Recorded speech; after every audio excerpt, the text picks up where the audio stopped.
Je, unapoteza nuru ya mwili wako na unakonda kwa ghafla tu bila sababu yoyote ya msingi? Unaona mwili unakonda, unapotea, na ulikuwa katika hali nzuri, very strong, lakini unaona mwili unapotea. Unaipata alama hiyo?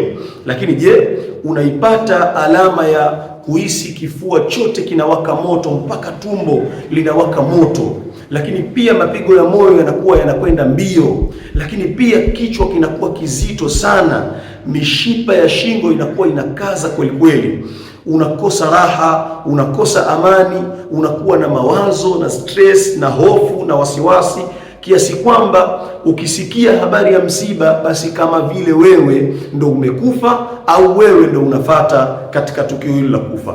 Je, zinakukuta alama hizi? Je, unapata ganzi kwenye mikono na kwenye miguu?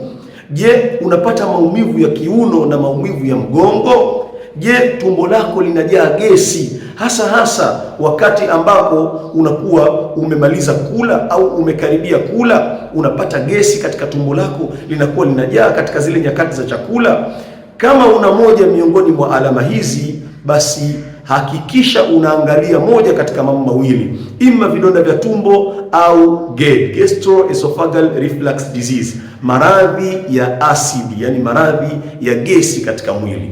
Mimi ni Dr. Sangwa. Ukikuta na moja miongoni mwa maradhi hayo, basi wasiliana haraka na daktari kwa ajili ya kupata matibabu.